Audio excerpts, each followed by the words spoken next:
Hello everyone, my name is Andres, and in today's video I want to share a simple way to get historical stock market data with Python. We'll be using the Yahoo Finance API through a third-party library called yfinance.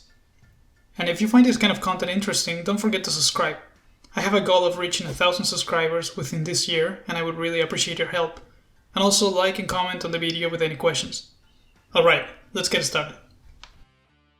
First, we need to install the yfinance library, and we can do that with pip. I recommend working on a virtual environment. Conda provides a very clean and easy way to create and also manage virtual environments, so that is what I use. But you can choose whatever you're more comfortable with. Now, on a Jupyter notebook, we first import the yfinance library. Let's start with a single stock. I'm going to use Apple with ticker symbol AAPL as an example. We will create a ticker object like this. Now our ticket object can access information about the company. We can call the history method, which will return daily candle data as a pandas data frame. You can also indicate a max period parameter in order to return all the candles available. Additionally, we can check a lot of other useful information. Ticker.info will return a dictionary containing things like the stock sector, the last dividend payment, the last stock split, and much more. I wrote this convenience function to print the dictionary in a format that is easy to read. We can also get the stock's complete split and dividend history. And we can even look at the options chain, which I haven't used so far, but it is there.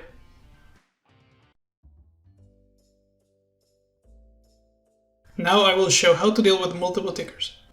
Now let's say that we have a list of symbols and we want to get their historical data. We can use the object tickers. The previous object we saw was ticker singular.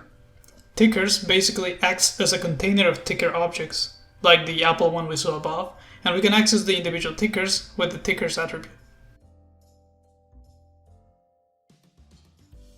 To download market data for all the tickers, we call the method download. We will get back a pandas data frame with all of the data. And you can also provide extra parameters to the download function to get only a specific time frame, for example. By default, the pandas data frame has the candle as the major columns, but I prefer to organize the data by tickers. We can do this with the parameter group by passing the value ticker. Now it is easier to get the data for the single stock by using the ticker column name.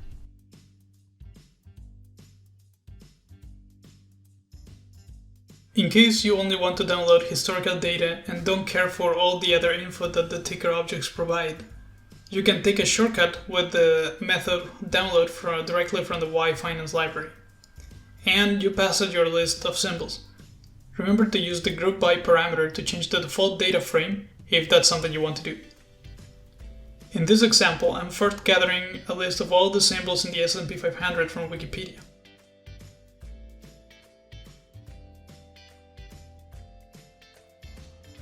I believe I got this function from quantstart.com. I'll put a link in the description. Now we download all the data.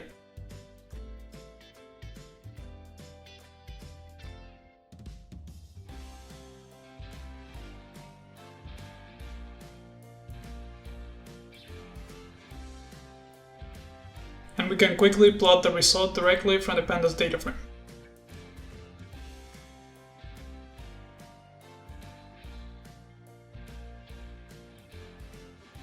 Well, that is all I have to share for today. Follow me for more videos like this, and for my next video in this playlist, I will probably add something about backtesting in Python for backtesting strategies. I have been looking at Backtrader, which is the one that I have experience with.